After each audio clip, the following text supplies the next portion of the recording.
Hi everyone, I'm Stephanie Weaver here in Quarantine Kitchen in San Diego, California.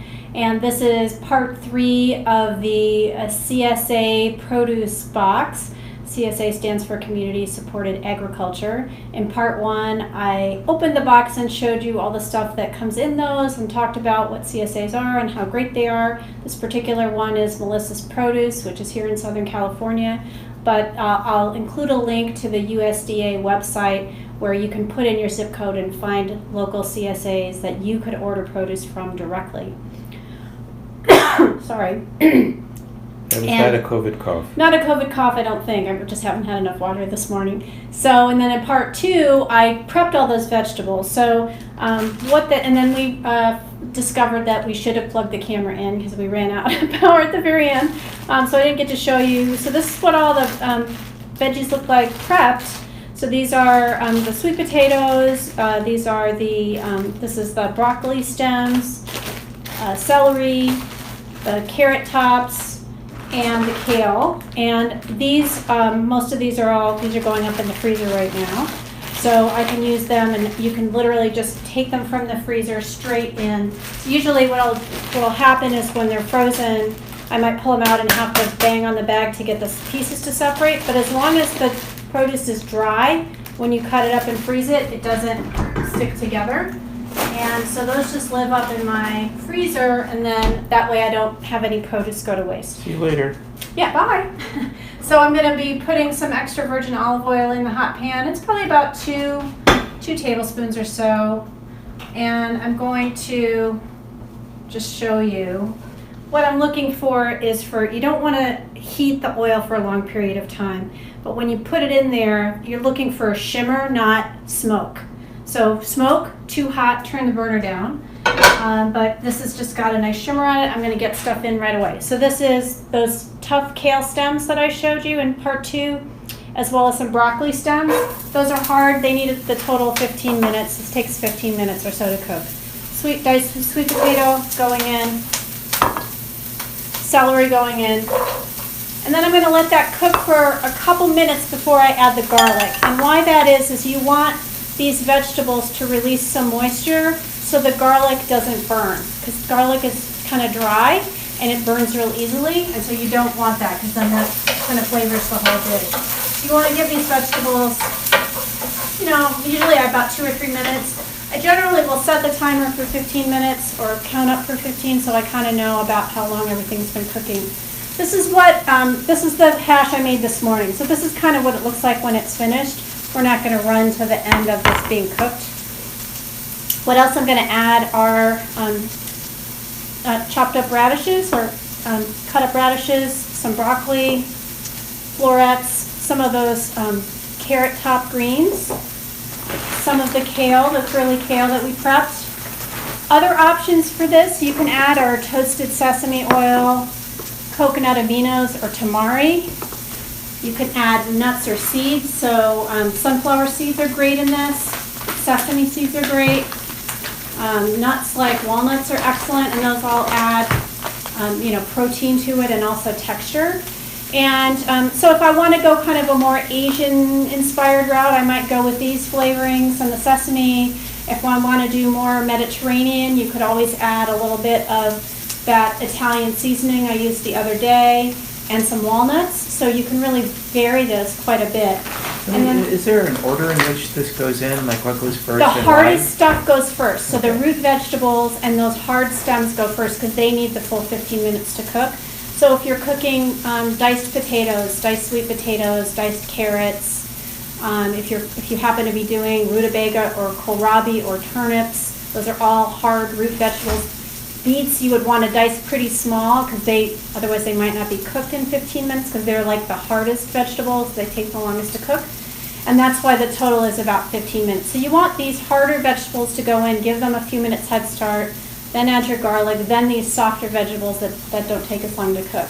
But I wanted to show you those radish greens that you saw in part 2. So they were washed twice in a salad spinner, spun dry, and then put into one of my disreputable looking but very clean kitchen towels.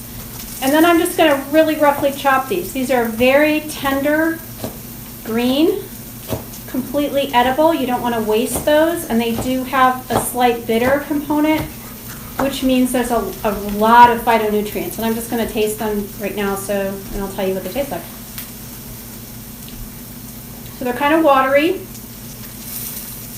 Again, sort of like a grassy flavor. The aftertaste, it's like if you've ever eaten a blade of grass, that's kind of what it tastes like. But when you cook them, they're totally fine. It's not like your dish is going to taste like grass.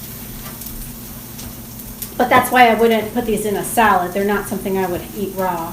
And since they're a very tender green, they would go in pretty much towards the end. So this is how when you spend money on any kind of vegetables, but especially organics, you want to use every single thing that comes in that box or that, when you buy it at the store. So let me just give this a stir. I think I can go ahead and add my, so this is 2 onion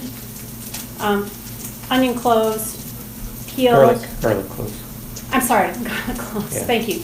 Peeled, thank you, microwave boy. I know that one. He knew that one. Yes, he watches me cook all the time, and he's very good he also makes breakfast. Well, there's a reason I'm called Microwave Boy. That's right. By the way, he named himself that. I did not name him that.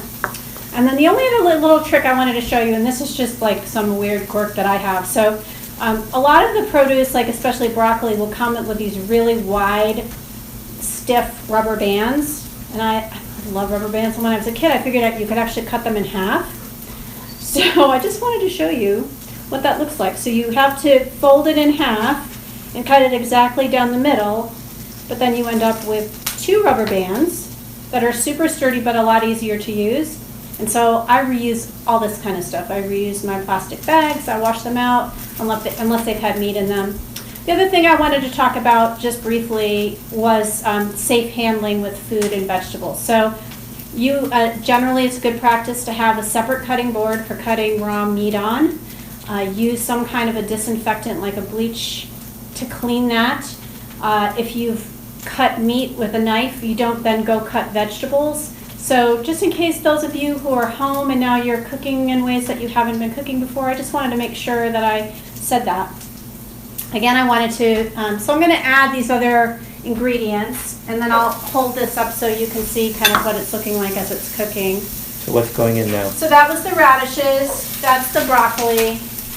It might be a little early for some of these, but that's okay.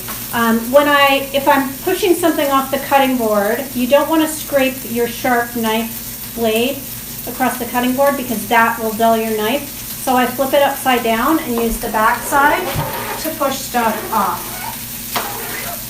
So do that. I'm going to put my carrot tops in. I'm going to throw in some of this kale, and then the rest of it can go up in the freezer. And that's all going to cook down. So when I store the kale, I usually push most of the air out of the bag, just like if you're doing those bags when that shrink your clothes for packing on trips, kind of like that. Get as much oxygen out of there as possible so that then it doesn't take up as much space in the freezer, but also there's less surface area to go get funky. And then for this batch, I think I might do the kind of Asian inspired, so I'm going to add maybe a tablespoon or 2 of sesame seeds. So before I do that, I want the seeds to stick to everything. So I'm going to go ahead and give everything a stir. So seeds stick to a hot plate, is that what you're saying? So I want them to stick to the vegetables and not burn on the bottom of the pan. Okay. So I'm going to go ahead and finish off my bottle of coconut aminos, which are basically a soy sauce alternate for those people like me that kind of avoid soy. And then the dark toasted sesame oil is delicious flavor. It doesn't have just has an open bottle, so I use my thumb so I don't pour way too much in. So you want to kind of stream it in. Of course, I've washed my hands thoroughly before I cook. Like, who isn't washing their hands a million times a day right now? Hopefully everyone is. So the seeds and the nuts, what do you get from that? So they add protein, they add a nice textural crunch, and I didn't turn my timer on, so I'm guessing this is gonna need like another 10 minutes probably. So I'm also gonna watch my temperature because I don't want things to burn. So at this point, I may turn the heat down just a little bit, but I'm gonna go ahead and put that, the sesame seeds in, so, and then I'll hold it up for you all so you can see what it looks like, because they are gonna kind of stick now that I've coated everything with oil. All right. Oops, don't knock that over, that would be a mess. And clean that out.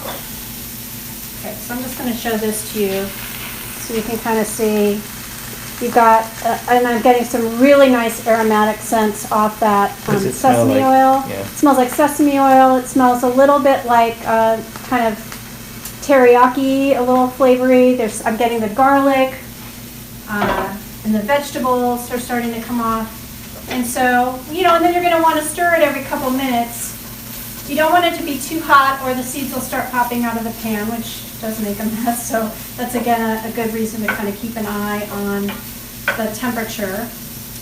And I will post the links in this video to melissas.com, to the USDA, so that you can look into ordering your own fruits and vegetables come to your house. This is kind of what it's been in the fridge for a little while, but this is sort of what the end result looks like this. It's all nice and cooked down, reheats beautifully. You can have it in a grain bowl, you can have it as a side. We have it as a side with And then eggs. that's make it very, and the potato, if you put potato in it, very filling. Very filling, Plunky. so it's very, as he calls it, plunky. So he likes things that plunk. You plunk it. Plunkage, yes. So anyway, feel free to ask questions. I'm always checking back. I'm always answering questions. Follow me. If you're not following me on Facebook, Stephanie Weaver, MPH, on Facebook is my page where I do these videos. And if you know anybody with migraines, check out my book, The Migraine Relief Plan. And we'll see you again soon from a Quarantine Kitchen. Bye, guys.